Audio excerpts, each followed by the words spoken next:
Here we are, live, Faithletic, the podcast, and coming to you from Studio B, a new location tonight, believe it or not, and you are live and in color, and for the first time ever, KC is live via phone. Welcome to your co-hosting spot from afar. That's right, Faithletic, the podcast social distancing edition. That's the way that we're rolling tonight. We are rolling. We're trying to comply with some of the regulations that have been set forth and whatnot and so on and that kind of thing. We're just trying to protect each other right now. Yep. Like, I know that we're both still deemed essential. Yep, we are. By the government, which is great because we're working, and but that means that we've probably been around a lot of people, so we just need to make sure, Yeah, so you got to be safe. Everybody's doing that too. Yeah, absolutely. Let's be safe. I mean, I'm probably, and you are too. We're both, I'm not going to say the word exposed, but we're definitely out there, I guess is the word. And although I'm telling you, I think I've used more soap and more sanitizer than I have in my entire life combined in the last week. Man, I've really even noticed that Jessica and I went to the Home Depot real quick, and I noticed it. As soon as I got in the car, I'm like, man, I do need some hand sanitizer right now. So don't even feel clean. Yeah. Anyway. Yeah. Got myself a new mower today. Feeling good. Yeah. I was pretty excited about that. Well, since we're coming to you from a little different, we're in the same format, those that are joining us in live, but a little bit different setup tonight. I decided to do my more closer to home. I call it Studio B. This is still the infamous Sports Palace Studios, but this is Studio B instead of Sports Palace Studios, I guess you could say. So there's an alternative there. Are you watching live? I didn't. I'm not watching. Hold on, I can look at you. Yeah, look and see. I see. I see what you're doing. You did. Yeah, I got you. You are at Studio B. I'm Studio B. Roger Staubach. Roger's back over that side, and got a Hall of Fame award. The only one I'm still a member of that haven't been kicked out of yet. On the other side. There you go. You know what I have on in the background? What? You'll never guess. Chiefs. You are correct. Yeah, I bet. I have got Chiefs Week 1 on NFL Game Pass right now, which is free for everybody out there, and you can watch any game that you want of your team since 2011 in the condensed version. Oh. So I obviously started with the best watching 2019. So how do you go about? You may have to tell me off there how to go about that. You got to stream it. Yeah, just on the NFL Network. All you have to do is have a NFL account, and and you just go from there. I'll screen grab it. Yeah, would you? And please you can watch the Cowboys. Yeah, I could do that. Not that I really want to, but I can. At least I can go na na na na na na na. Hey, bye bye. Hey, goodbye. See you later. Yep. No kidding. Oh, so man. A very special show tonight coming up here in a few minutes. There's a guy out there that just has a lot of the same DNA, and I am probably giving myself way too much credit that I do, but he's the founder of the Good Athlete Project, and I just want to tell you, first of all, our pitch phrase is building tomorrow's leaders with today's youth. That's kind of our pitch. Yeah. So his is empowering future leaders through athletics. So, I mean, you see similarities there, but Jim Davis is going to come on the show. He was on our show once before when we were part of Crossover Radio, and just an insightful, smart guy, former college football player. has a national record in powerlifting, and he's also a football coach. But he's done this all over the world. And I'm gonna let him tell you. I want to kind of steal his thunder away from you, but he has the same thought process that you have about building kids and about building faith and just the foundation. And he believes in kids having a better life at their outside life that obviously applies to being a better person, but being a better athlete too. And he's got a couple of projects coming up that he's going to discuss with us. He came up with an idea. I'm going to tell you that he's going to tell you about more here in a few minutes. How they didn't get to go to the high school nationals because of this whole thing, and he brings sometimes 10, 20 kids to this thing. I can't imagine right now like that. Just how some of those students are feeling is that they got kind of robbed of their one of their seasons for sure, and hopefully they're learn lessons from this, from just being able to spend more time with people and not taking that for granted, that athleticism and all that, so that it can be taken away from you in an instant for sure. It can, and I just had a brief conversation with my good friend Quinn Woolridge, who's the head basketball coach at Bethany High School, and they had to be the odds-on favorite for the 4A state title. They beat Kingfisher in the area championship to go to the state tournament, and then just minutes before tip-off for the 4A state tournament, the thing got postponed, and then they just announced last night, I believe, that it's canceled. And I asked him, I said, man, this got to be hard on the kids. And he says, heck, it's hard on me. It's like so unfulfilling. And so you got to feel for those kids. And then, of course, my wife pointed out, which comes to the same lines, is, no proms, no graduations, it doesn't look like. And that for these seniors who worked 12 years of their life to get to this point, it's got to be disheartening. Just feel for them. Oh, yeah, and to steal all of those last those last memories away that you have down the stretch of your senior year. And I know a lot of seniors, and I know that somehow I know the state is already looking at alternatives and making them feel special and all that, but it's not the same. I feel for those kids for sure, and I feel for those college athletes, and I know a couple in particular that the season just ended with no playoffs, no nothing. Yeah. Even in season, just their season just ended, and it's just crazy abruptly. So it's just it's sad. It's kind of feeling like when you get injured your senior year or something, you can't finish out the year. Yeah, kind of similar. I'm sure. It is, but but it's like something that's totally out of your control, and it's just, I don't know. Just if you are, I don't know if there's anybody out there that's listening that does feel like that, man. We feel for you, and God always is teaching us something for sure. Right. Well, so on your end, how's everything going, man? Because we haven't really talked much. Yeah, it's going good. Just on the faith side of things and the church side of things, because I do work in a church. There are people that didn't know that. It is really interesting because we are trying to stay innovative and creative in a time where a lot of us have just we're becoming content creators of things that people can look at, and because everybody's looking at their phones right now and watching TV at the end of the day, and we're also trying to add a personal connection through that as much as we possibly can through social media.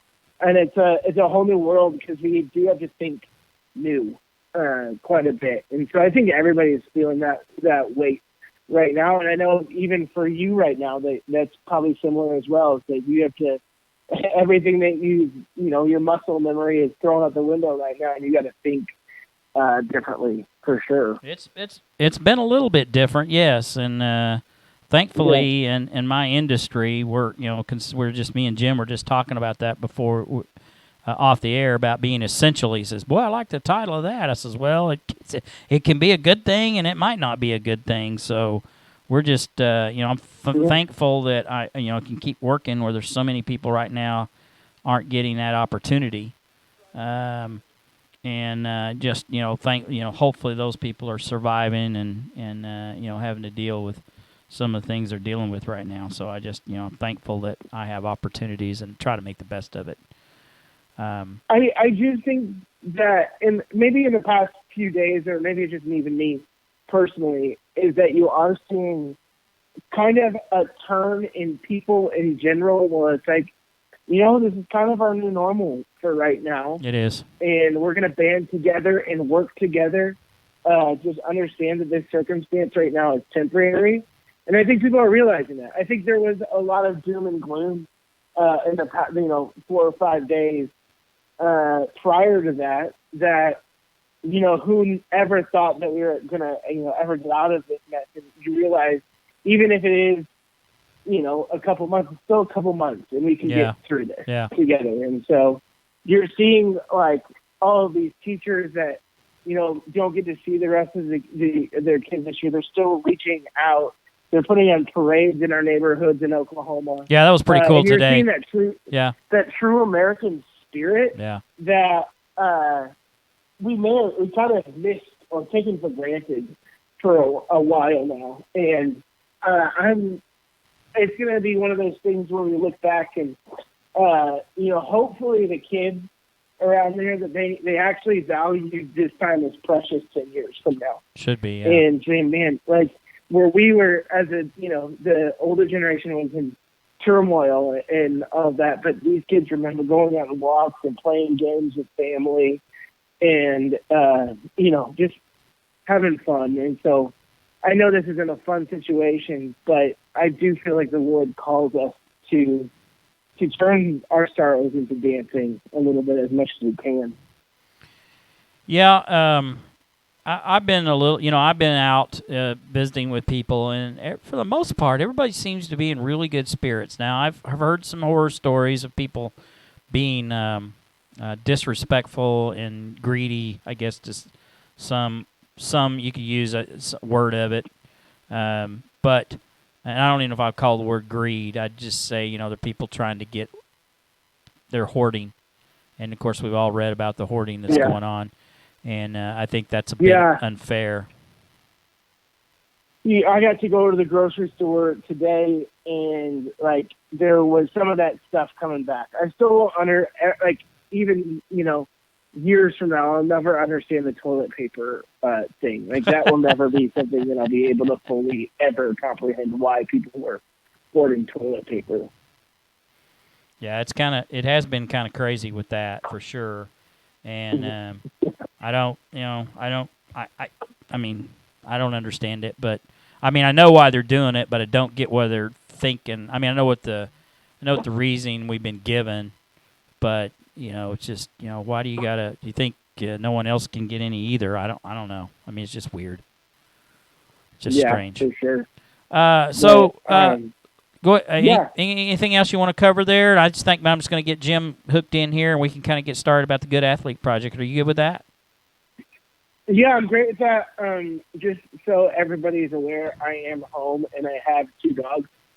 So if you hear them barking or growling, I will try to stop it. But one is a puppy, and she's very much a puppy. But she looks like she's about to fall asleep now, so we might be in the clear. Well, tell Sadie to cool it out. All right, if don't hang up. Hopefully, everybody at home that's listening in, we're trying to connect a 3-way call here, so. You'll still hear me, but you may not hear Kyle for a second, and then we're going to bring Jim in. So give me a second, and let me make sure I can pull this off, because a lot of people out there think that I'm really tech-savvy, but I'm really not. So just disagree. I think you are. Yeah, I know you think I am, but I ain't. Trust me. You Google a lot. I do Google a lot. I learn a lot of stuff by doing that. So, all right, man, hang tight, okay? All right.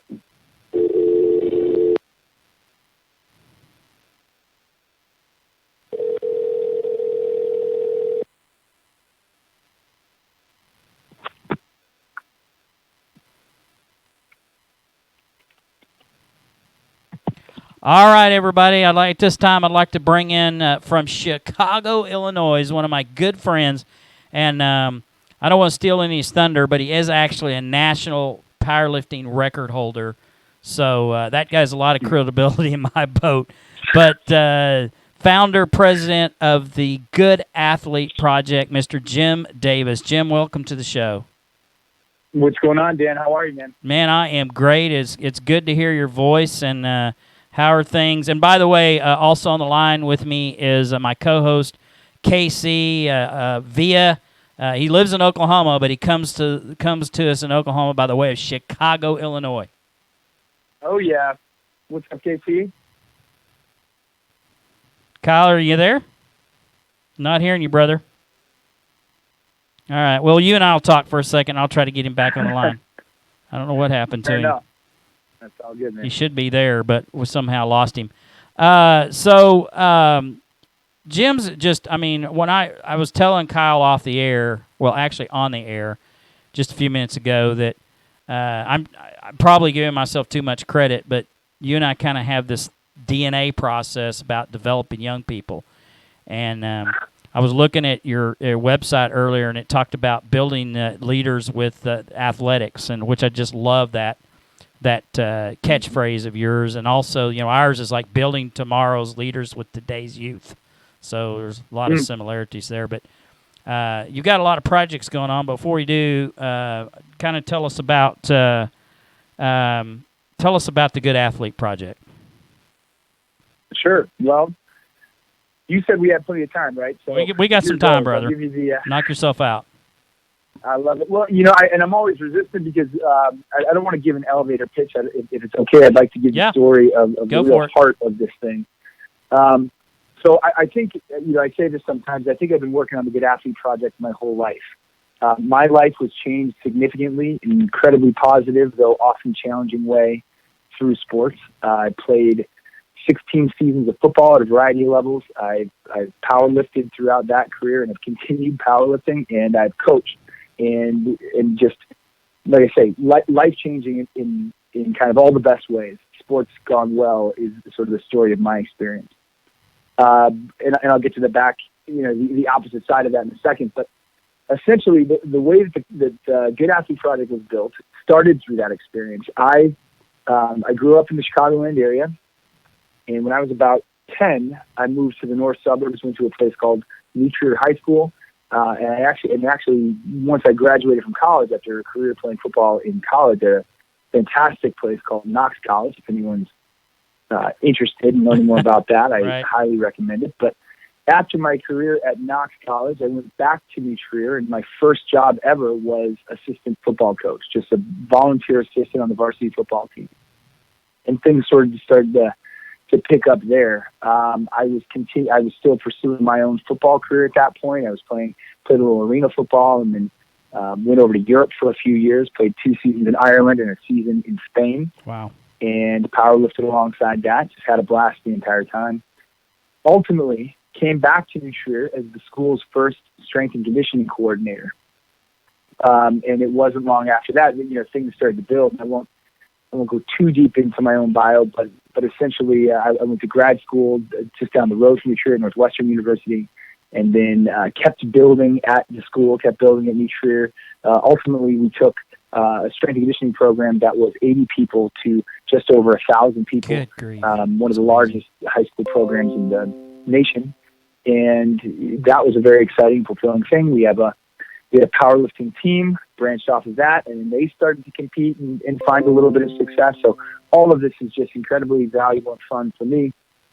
I am, parallel to my career as a coach and educator, really digging into the field of cognitive neuroscience and psychology and just studying. And my weekends were full pretty much of study. Right. I ultimately got to the point where I didn't know what it was that I didn't know anymore, which some people will essentially recognize at some point in an academic pursuit. And at that point, I threw my hat in the ring, was very lucky to be admitted to Harvard for grad school, and got my second master's degree out at Harvard University studying human development and psychology with a focus on cognitive neuroscience. So the room just got a lot smarter, Jim. Go ahead. The room just got a lot smarter. I said the room just got a lot smarter with that. Oh, please, come on. I think there's just some very nice people out there who let me in, and I try not to embarrass. I try not to embarrass them while I was out there. So, yeah. but I did learn a lot. I was very lucky to be around some really good people, and enjoyed my time there very much. It was. I'm telling you, Dan, it was probably okay. So I left Chicago to go on this journey and go study.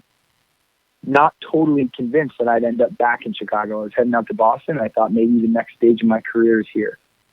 Sure. But it was about a month into that experience. I was sitting in an educational neuroscience class with a professor named Todd Rose, who's actually really interesting.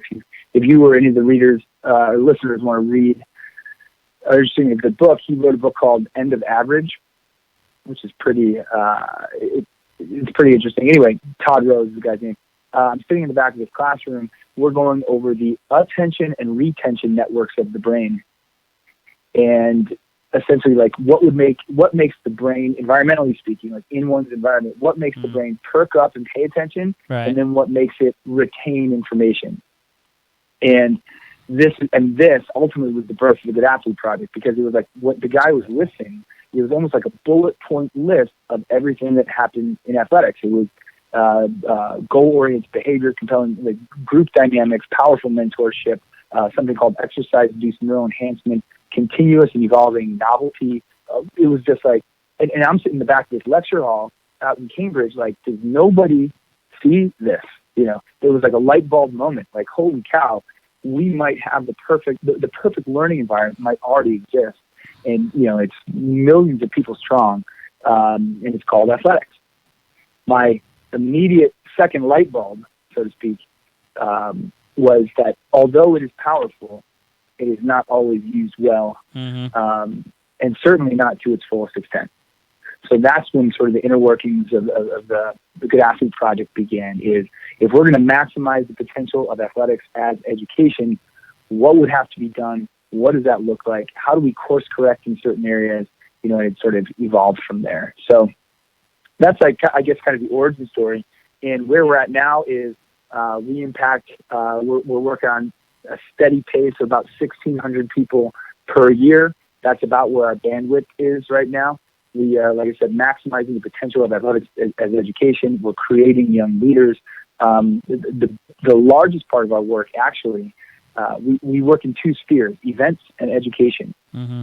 We'll talk about one of the big events we got coming up in a second, but right. On the education side, like we're a nonprofit, we're education consulting foundation.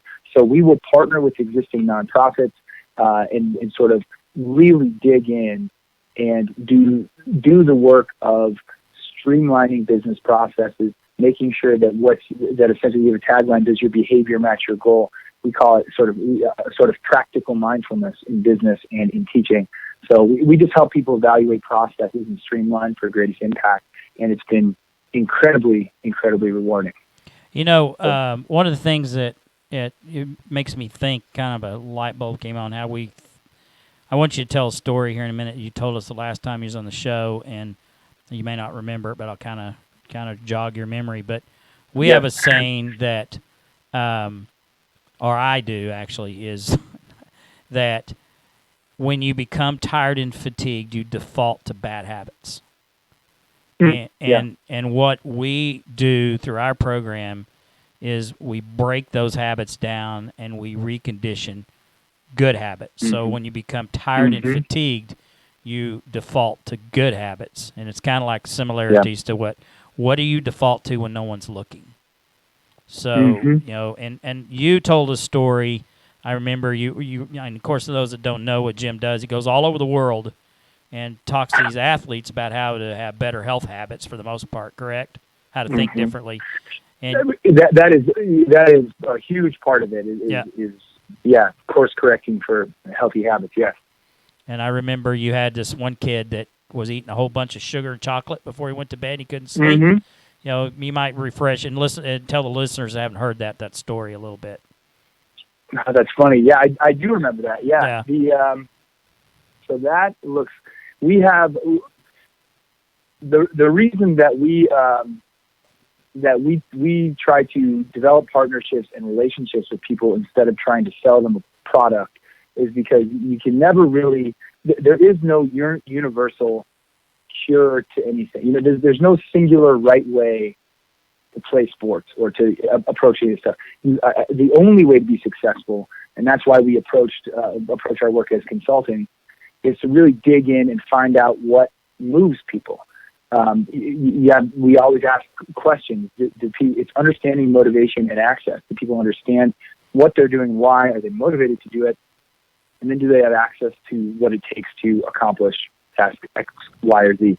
And if we talk about healthy habits, that will get us to the story. We start all of our relationships and interactions with teams and coaches and organizations with what we call a character by design workshop. And in one of these character by design workshops, we say, well, what do you want? And you can imagine some of the things that come out of young people, and they're pretty straightforward, and that's why sports are so good for this. It's like, well, we want to win a conference championship or something along those lines, a championship of some kind. And then we do this group work, like you said, you kind of dig me. I love what you're doing with the reconditioning for good habits. I like that a lot. We dig in and evaluate processes, and we essentially say, okay, if we want to win a conference championship, what goes into that? Do we want to be, and this is a hypothetical from the story you're saying, we want to be the strongest team in the state? Great. Well, what does that mean? You know, and you get people to work physiologically. Well, it means that we've got to train for strength and speed and all these things, and then we got to sleep well, and you keep building back to figure out all these things until you get to the root of the problem. And he was a linebacker, a big, strong, confident, great young man, linebacker, stands up. When we get to the sleep idea, we then started to troubleshoot what's getting in the way of one's sleep. And this kid stands up, and it was so honest that I didn't laugh at him, but I wanted to laugh because it was so interesting and honest. He goes, well, here's what happens, coach. I want to go to sleep at the right time, but after dinner every night, I want something sweet. And for whatever reason, my house is stocked full of chocolate. So I start eating chocolate, and I just can't stop until all of a sudden, it's 11 o'clock, and it's late in the night, and I'm full of chocolate, and he's wired, and it's interrupting his sleep. And it was just like, this was pretty early on in these workshops, so it just reminded me of just how essential that idea was. We never would have gone in to work with a football team and said, here's what you need to do, kids. Stop eating chocolate before bed. You know what I'm saying? But it was only through that sort of teasing out and conversation and through that workshop that we were able to get to something like that. But it was pretty funny. Yeah, that's an amazing story, and it's one of the things that I notice with the kids that we work with.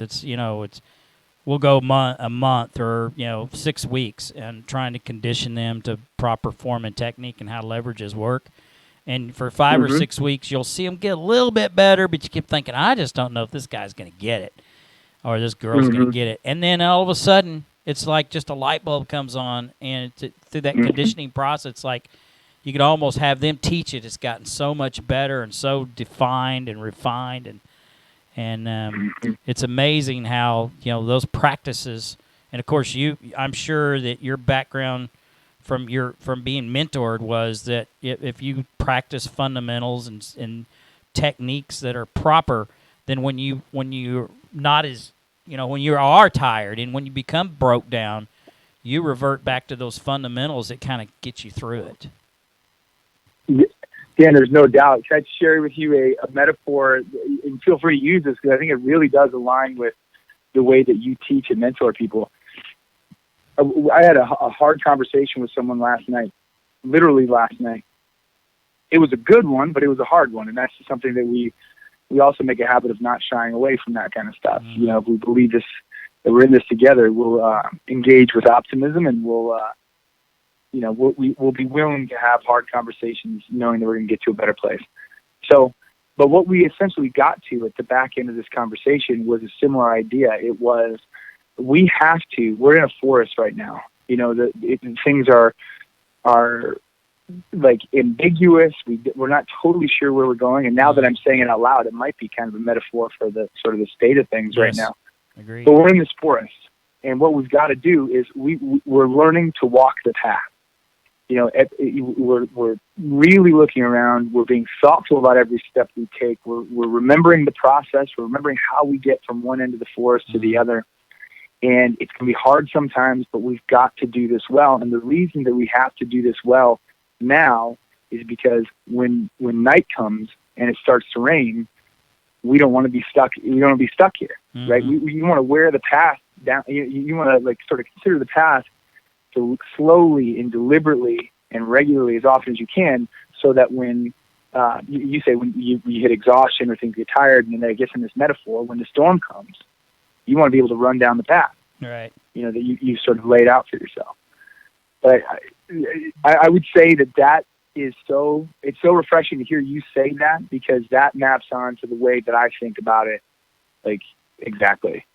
That's exactly how we would approach it. Absolutely.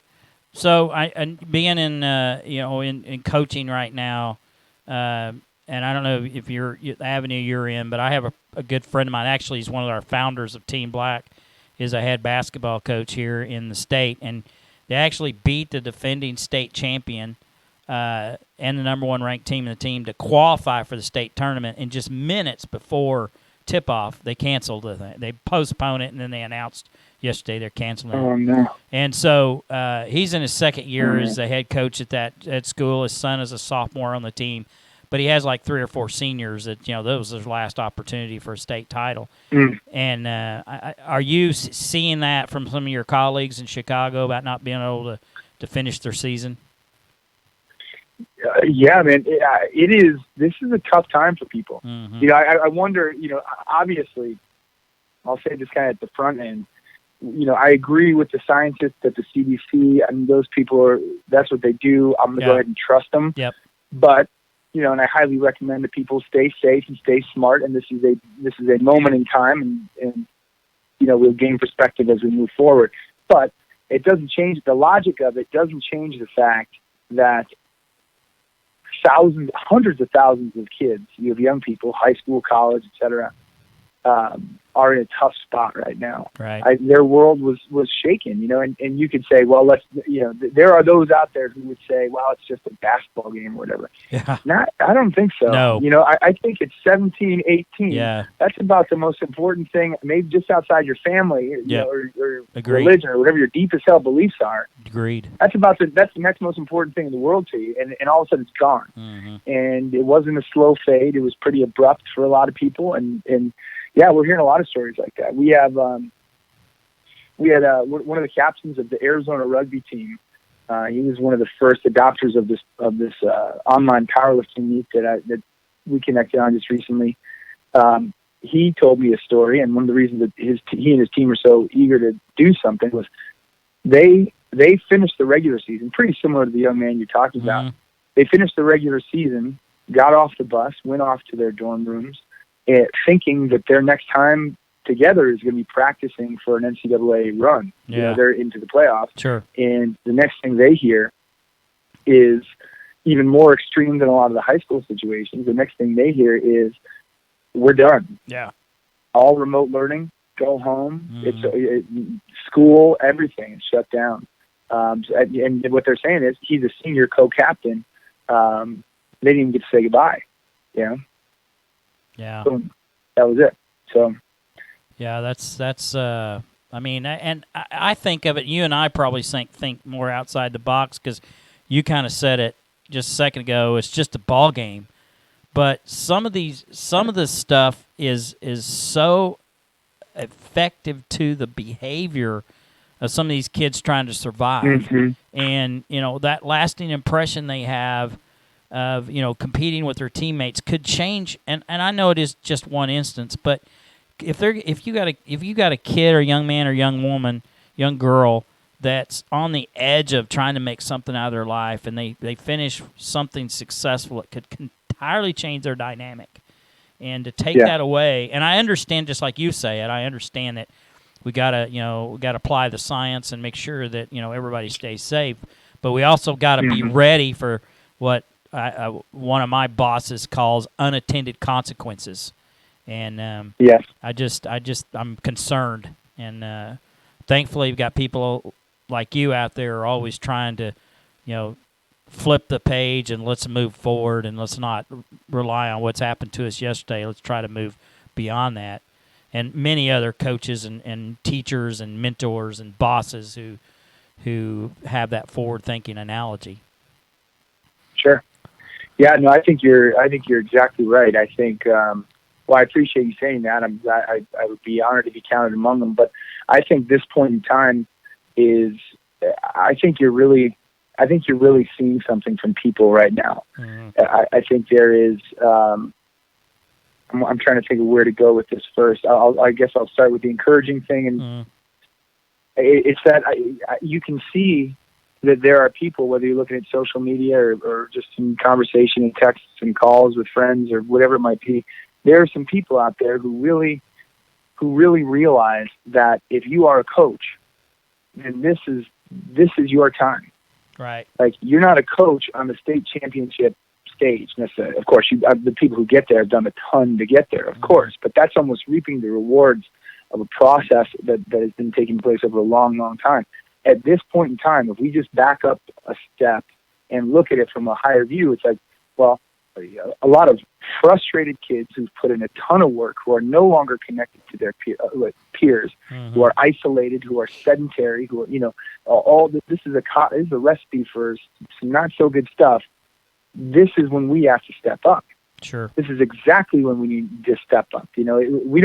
It's not us in the paper after winning a conference championship that determines who we are as a coach. It's moments like this. And I will say that I'm very encouraged that there are a lot of people who are working hard on this. I remember the same day, you ever heard the term, you ever heard of people, have you heard of power athlete? Yes. I don't know if that's a power athlete. Sure. Yeah. Luke Tex, John Wellborn is their founder. He's a 10-year NFL vet. And Luke and Tex are friends of ours. They're down there. A bunch of great people. They, as soon as they realized that some things were sort of coming down, those guys got in the car, went to Lowe's or Home Depot or something like that, right, and tried to figure out how you got to check this out if you haven't seen it yet. They just put out a program called Third Monkey.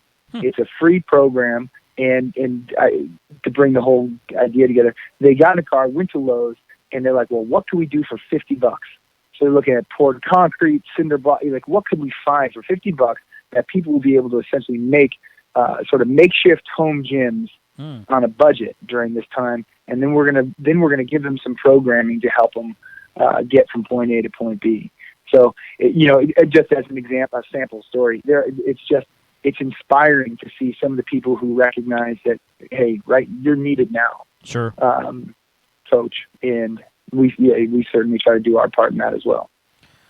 So a few days ago, you reached out to me about something you've got going in conjunction with some other things. So tell us a little bit about what you're doing here with this Powerlifting Nationals.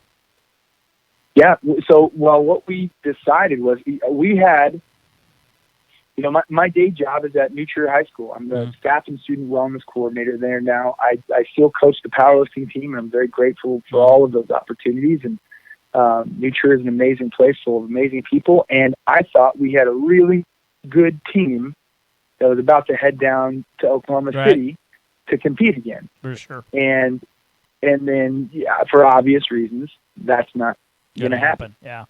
So, and this is just sort of the way I think probably you're the same way. One thought just sort of leads to the next. Mm-hmm. Well, okay, first is, we got to handle the logistics of this, but also at the same time, my heart's going out to these kids who've been working so hard on this. And, what could we do to support them? And then, it then just started to roll. Right. And a group of us got together and we were like, look, what's the one sport we could play right now? What's the one thing we could do right now? Mm-hmm. Well, we can't play basketball virtually from afar. No. But we could host a powerlifting meet. Sure. And we there's some obvious logistics that would have to be worked out, but essentially, and there's a standard for this actually. So CrossFit Games, of course, you've heard of that. Yep. So all of their regional qualifications are filmed at home. Yeah. So to qualify to go compete at the CrossFit Games, like in public with all those people, you have to submit a video submission. So we were like, well, why couldn't we do something just like that? And then the build continued on. Like, maybe we could do it statewide. Maybe we could do it nationally. Why not? And that's essentially, that's where this thing sort of erupted. We decided that there are three common enemies right now, regardless of what sport you play or where you are in the world, and that is hopelessness, isolation, and sedentary behavior. Absolutely. That's a cocktail for, and that could have gone, when we first came into it, like, that could be 2 weeks, 3 weeks, a month, who knows? So how could we combat those three things for as many people as possible? So what we said was, well, let's put a light at the end of the tunnel. That's big. Hopelessly, the immediate combatant to hopelessness is obviously hope, something to be optimistic about, something to look forward to. That just putting it on the calendar, which is why we're urging people to register ASAP if at all possible. Coaches getting their team signed up, because you got to light the light as soon as possible before you fall into the trappings of just kind of being stuck in your house. Right. That was the first one, and then the isolation part. There's not a ton we can do about that from a person to person standpoint based on the regulations. That's understandable, but couldn't we connect teams or give teams something to connect about? That's the other part of this. So one thing that makes this unique, Dan, is that we have a traditional powerlifting track, and we also have sport-specific tracks. So I saw that. Yeah. Did you see that? Yeah. It was. I think it has potential to be pretty cool. It is. High school, college, and open powerlifting. Yep. Just exactly what you'd think. Yep. But then we also, if you're a soccer player who is deep into an off season, geared up to play soccer with his buddies, instead of having, you're 160 pounds, instead of having to compete against a 165-pound powerlifting division, you can compete in the soccer division. And going back to the idea of isolation, what we're hoping is that soccer teams will connect during this time. That's and brilliant. Keep their training going. Brilliant idea. I appreciate you, man. And I think, and then the obvious, that third one is that we're combating the sedentary behavior. Sure. By getting people up and training. So tell those that are listening out there, and by the way, our show is, you can obviously catch it on Facebook Live, and then we do our rebroadcast or on our YouTube channel. So those that are listening out there for the first time, maybe joined us because Jim's on the show, YouTube, it's Faithletic, the podcast. All you got to do is go in and punch in Faithletic into your YouTube. Subscribe to the channel, set the alerts if you choose to do so. But we've done this will be our 22nd episode, Jim. Every one of them, but this one is actually posted on our YouTube channel to watch whenever you want to watch it. So encourage those people. And so anyway, tell us how someone can get involved with this and what they need to do. Definitely. Well, first I'll say, if someone is listening just to tune into this one, that they do need to check out you and your work and all those channels that you've mentioned. I think it's really encouraging stuff. So I definitely recommend people go check that out. To sign up for Powerlifting Nationals, like I said, I think the earlier you put it on your calendar, the better it is from a psychological perspective. Sure. I don't think we want to play the wait and see game and all of a sudden we're 3.5 weeks down the road and we're starting to train for the first time, because we got hooked on Netflix for a few weeks. Yeah, no kidding. So I think just putting it on your register, I think the easiest way is goodathleteproject.com/powerlifting nationals. Okay. And if you don't want to type in that much, you just go to goodathleteproject.com. There's a link. The first tab is Powerlifting Nationals. Yeah. Exactly right. Yeah. And you can register from there. Super easy. The proceeds are all, first of all, this is a really important part of this. At the Good Athlete Project, finance is never a barrier to participation in anything we do. Awesome. So if someone would like to compete and is maybe, say you're in the service industry and you're not a lot of income right now, but you really want to put this on your calendar, just send us a message. We will send you a code and we will waive the fee. Yay. 100%. That's awesome. No questions asked. Yeah. For those who do want to pay the entry fee, those proceeds are all going back into national nonprofit efforts. And for this specifically, a lot of that is going to include to folks manufacturing masks for nurses and first responders. So I definitely think I highly recommend people go sign up. That's great. I think from there, we do outline some of the logistics on the site, but honestly, it sounds like a strange idea, a virtual power to me, but it's pretty easy and straightforward. We send you a code for a strength training platform called Train Heroic. We send you a code. You use the code to sign up. There's no additional fees beyond the entry fee, nothing hidden or whatever. You go sign up, and then by May 16th, and using the current timeline, by May 16th, you just upload videos of yourself, 60-second videos or less, doing the lifts. Right. And we have stipulations, say if we're going to squat, the way that you do that is you film the weight, pull to a side view at hip level so we can, obviously, right. So that the judging can, we can see depth. And then what happens is all those videos go to a panel of professional referees and judges, and they're just checked for validity. Sure. And then all of a sudden a national leaderboard begins to populate. And at the end of all this, we're going to crown champions. We got big award plaques. We're going to crown champions in individual divisions and weight classes. Cool. And some team champions as well. So I think it'll be really cool. Well, I'll just tell you right now, Team Black's coming after the team title. I love it. I love it, man. That is just awesome. And so what is so everybody knows what is the cost, the fee to enter if they're paying? Yeah. So it's $28. That's cheap. It's pretty cheap, and like I said, we just never want this to. We did not get. I don't think you or I or anyone in this game got into to get rich. So, like I said, if there's a financial concern, we're going to make it not a concern. Yeah. Just reach out. Yeah. So the short answer is $28 is what we got posted on the website, but the real answer is whatever you got. That is just an awesome idea, and I'll link that. Also, I'll have a website for Team Black Mentorship. I'll link that on our website, and also I'll put it here on our Faithletic page and our Team Black page. I love it. Appreciate that. I'm still communicating with Kyle through text, so he's got one thing he wants to point out, and he wanted me to let you know that he went to Geneva High School. Are you familiar with that? Yeah, sure. Okay. I know Geneva. Yeah. So in his senior season, they had a hockey state championship against New Trier. New Trier. Yeah. Yeah. And I guess they won because it was David versus Goliath.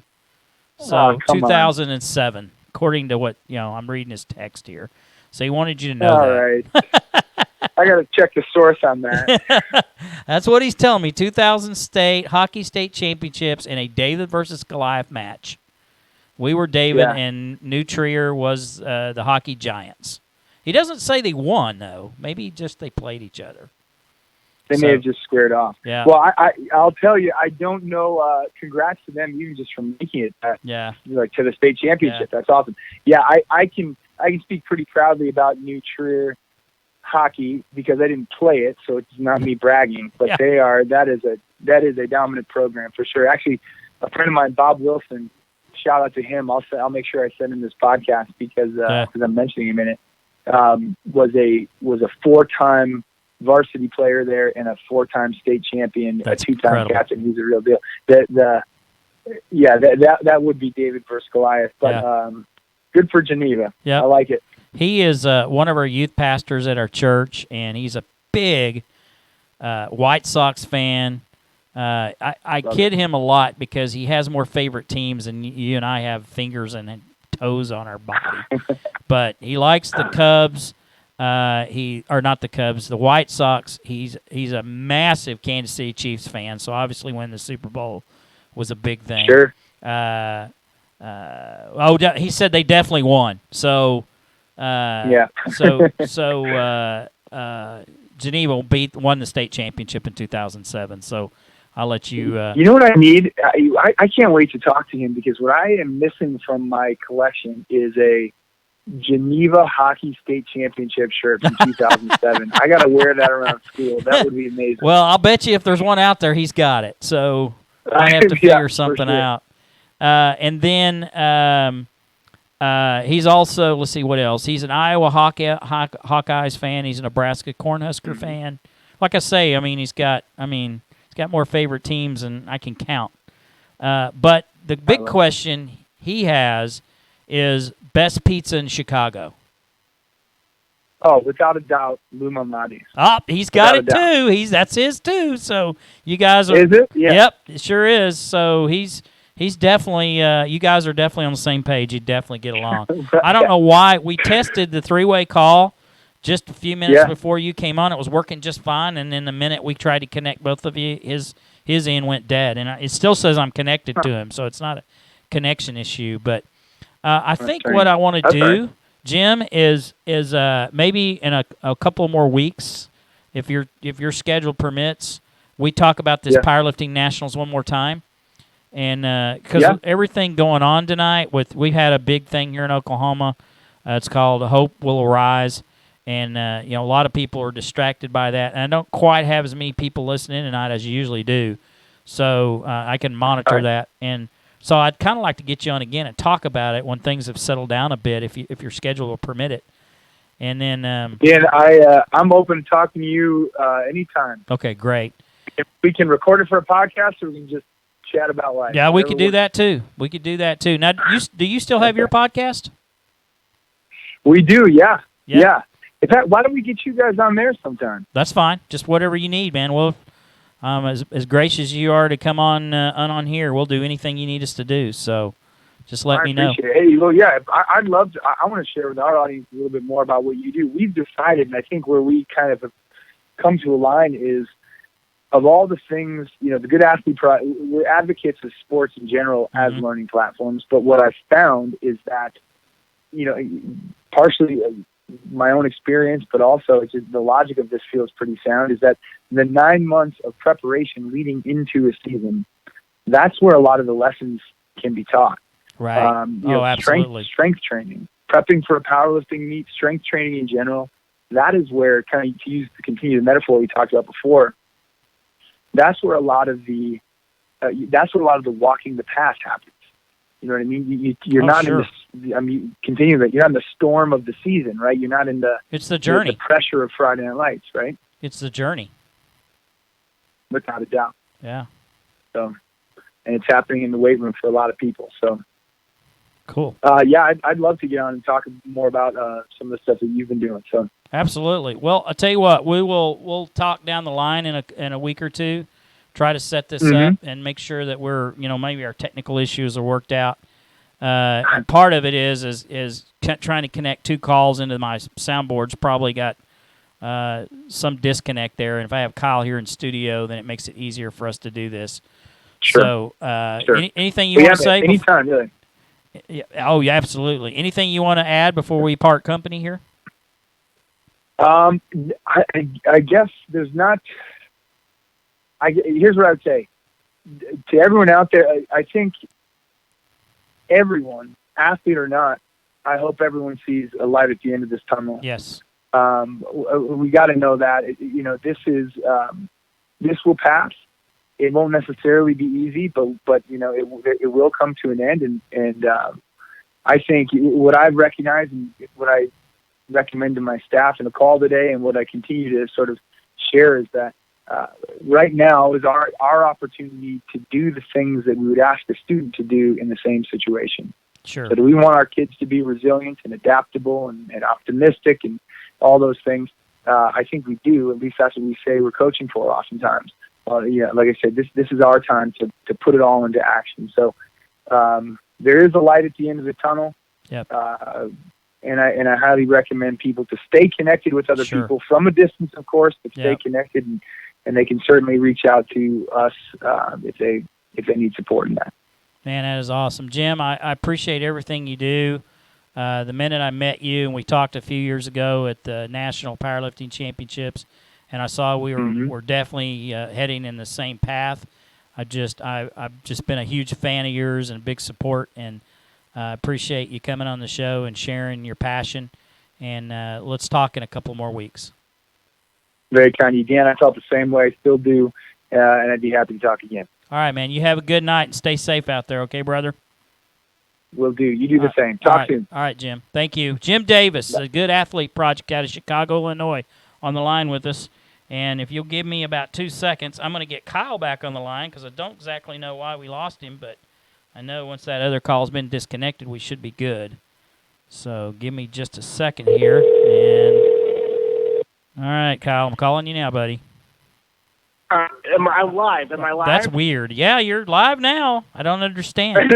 I don't get it, but we do have you back. So welcome back. Yeah, I don't know what happened either, but that was an excellent interview for sure, and we did win. Absolutely. Okay. Win. Well, he said he had to check his sources, and he didn't sound like he believed it.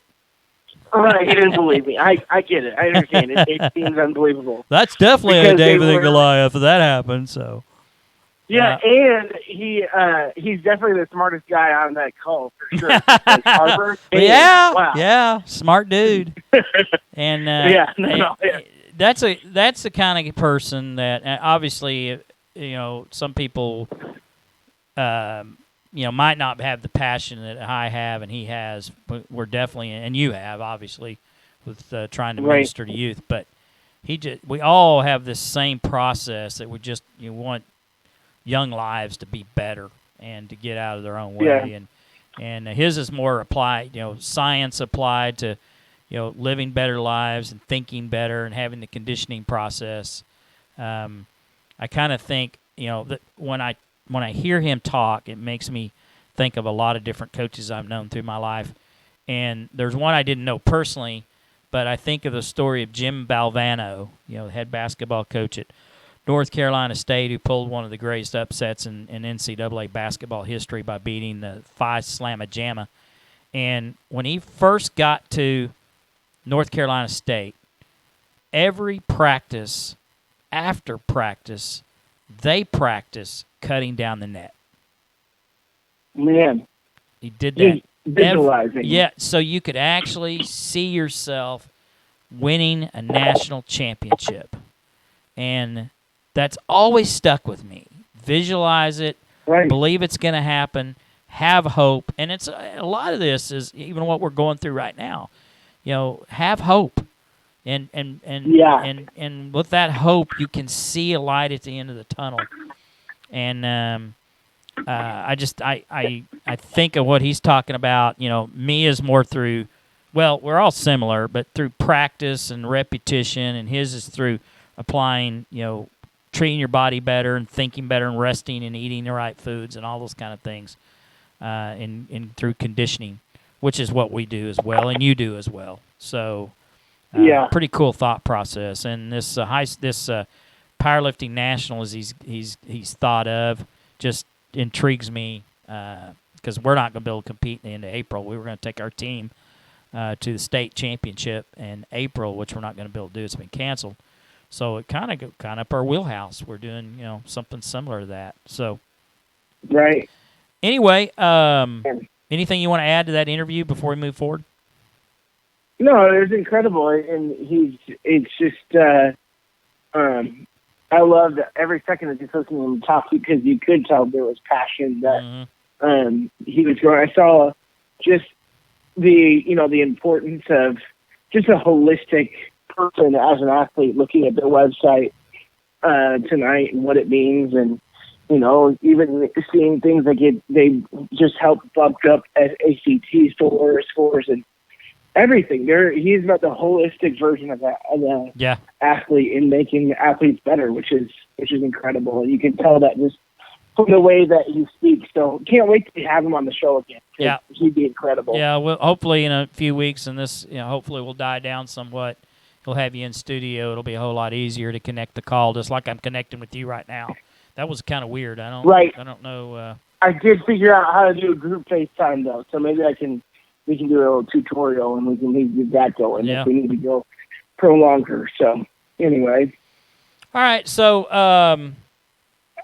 we're a little bit extended tonight, but we've trying to condense our show down to 60 minutes. We're getting closer and closer, but we had Jim on, and I wanted to give him as much time as I possibly could.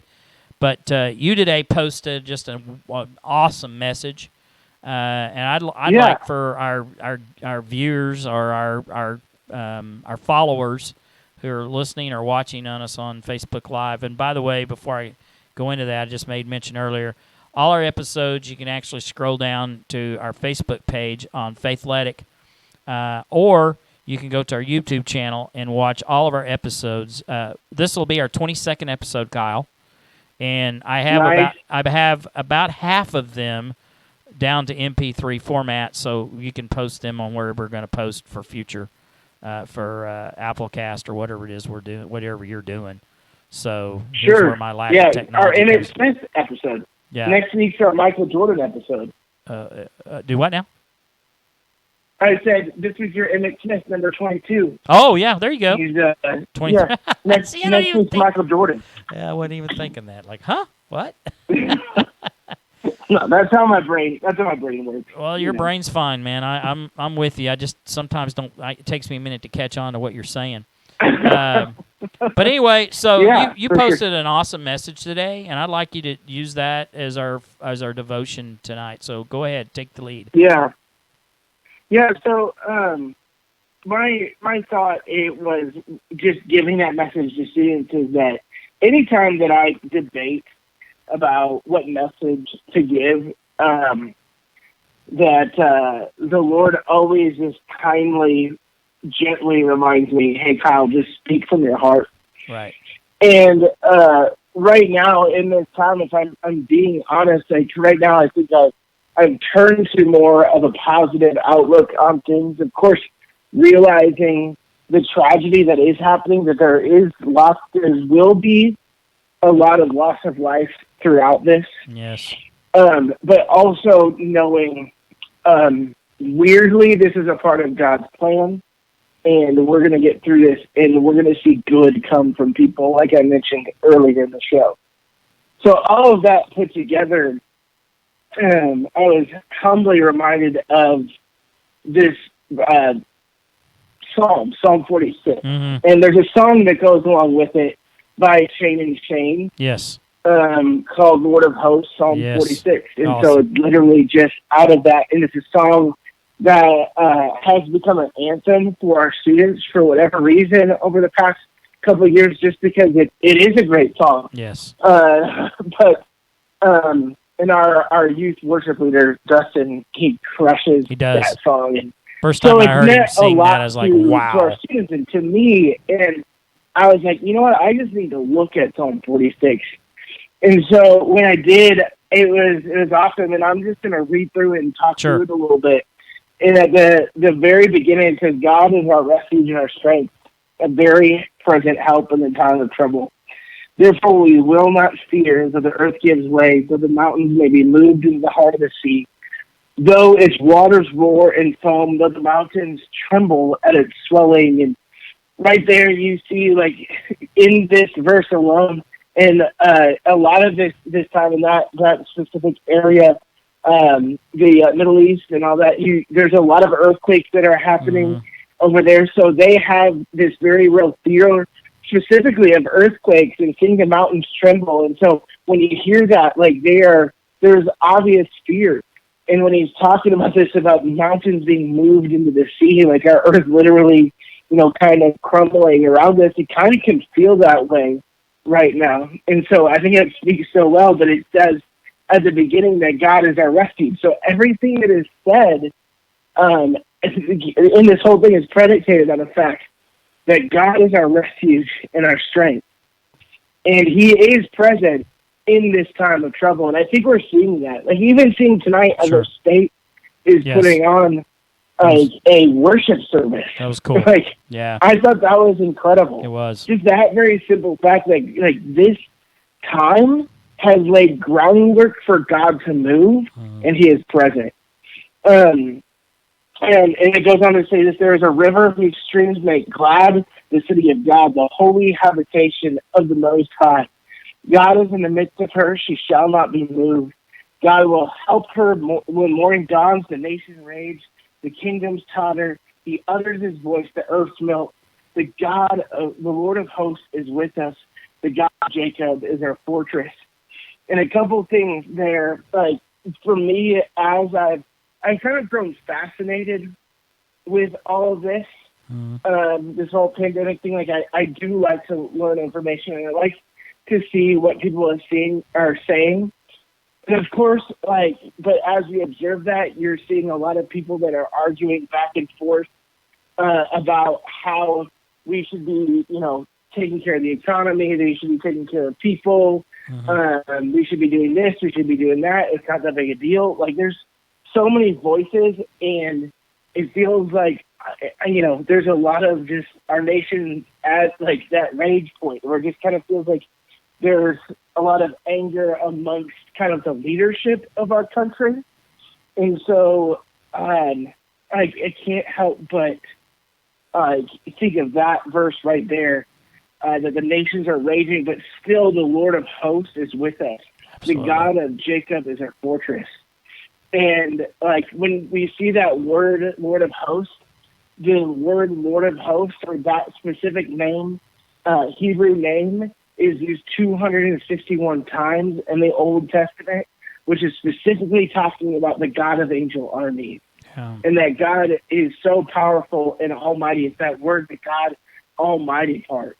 And so he is there, and he is present, and he is powerful. He's a powerful refuge. And so even as the nations rage and they totter, no, God is still with us. And then you get to this part that is like, so it's become a coffee cup or a coffee mug type of verse a little bit. But you see, before you get there, is that it says, come behold the works of the Lord, how he has brought desolations on the earth. So the Lord, I even think that the Lord has allowed this because you've seen so much groundwork, like I said, where God can move. But he says it says he makes war cease to the end of the earth. He breaks the bow and shatters the spear. He burns chariots with fire. And God, that speaks to the God of angel armies being able to say, hey, I'm done with it. He could be done with this in a second. Right. And the one of my favorite verses in the whole Bible says this. It says, be still and know that I am God. Yeah. Okay. I will be exalted among the nations. I will be exalted in the earth. The Lord of hosts is with us. The God of Jacob is our fortress. So, even in the midst of chaos, we realize that God is here. He's with us. He's not moving.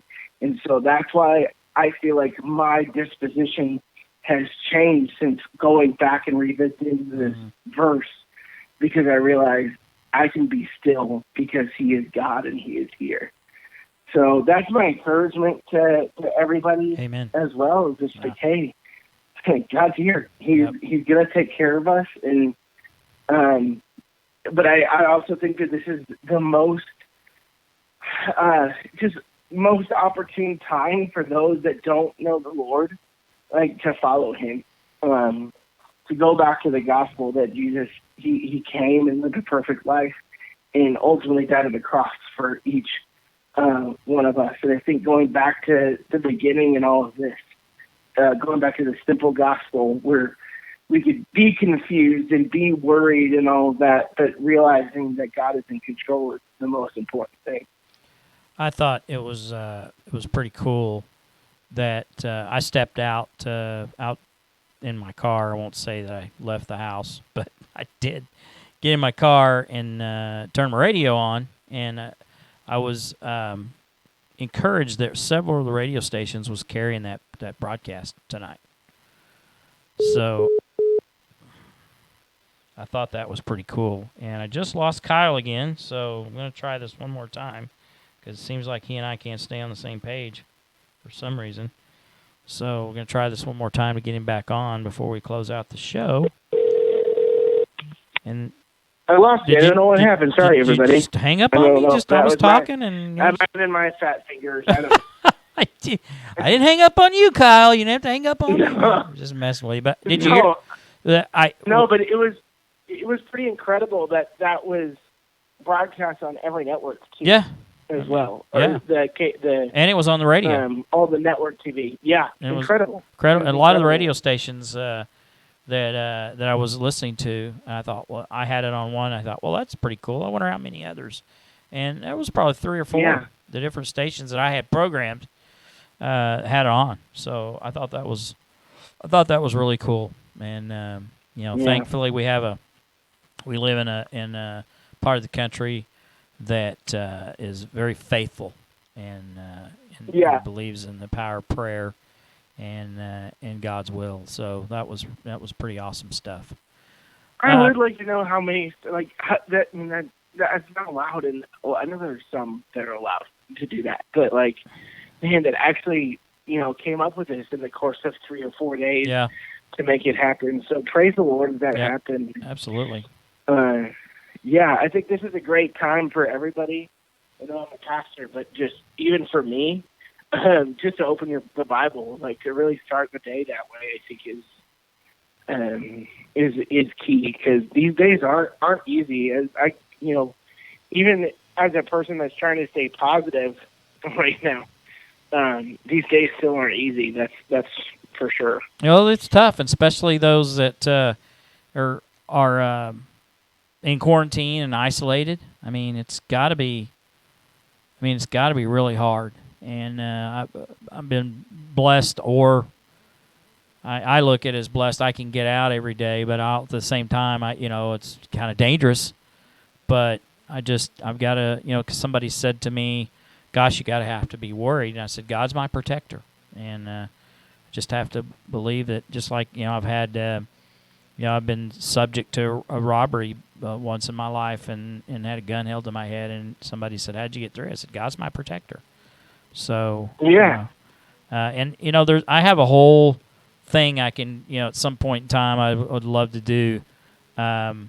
It's fear versus faith, but I title it Fight or Flight. Yeah, and it's a really it's a really good message, and it's I kind of reword it, but it's really good stuff. And in the ultimate end, it asks who are you and what kind of person are you in the long run? Are you a person of fight, or are you a person of flight, fight or flight? Yeah. So. Yeah, and it's a weird situation that we're told to isolate right now, but there are so many ways that you can minister to people right now, even within this. Yep. Just because you're totally supposed to socially distance yourself or whatever, but that does not mean that you're staying away from those relationships. Yeah. In fact, I think it's even a better opportunity to dig in personally. Absolutely. So, all right, man. Well, if you out there listening audience, these shows can be rebroadcast, or will be rebroadcasting on our YouTube channel in its entirety. So we encourage you to, if you missed part of our show, if you just join in, I will repost this again later in the week, because I know we didn't have as many on tonight as we normally do with everything going on. And I think it'd be great to have Jim on again. But, man, he's just got some powerful stuff. And who's not interested in trying to make young lives better, for crying out loud? I mean, something wrong with you if you don't. Yeah, right. All right, man. Any parting words before we sign out? Stay safe, everybody. Yep. And join us next week. Yep. Stay encouraging. Know there's hope. Be kind to each other. Be mindful. Be wise. Be safe. And remember that God loves you. And Kyle, same to you and Jessica. And hope you guys stay safe. And know that Tamara and I love you, man. Yeah, we love you too. That's for sure. All right, Faithletic, the podcast. We will see you again next Thursday night, same time, hopefully, and maybe the same format, coming to you from the alternative, I can't say it, alternative Studio B. Faithletic, the podcast, Sports Palace Studio B tonight, with Kyle, or KC as we like to call him, on the phone. And our special guest on this show was the founder and president of the Good Athlete Project, Mr. Jim Davis out of Chicago, Illinois. So thanks for joining us tonight. Have a good and safe week. And remember that God loves you, and so do we. Bye, everybody.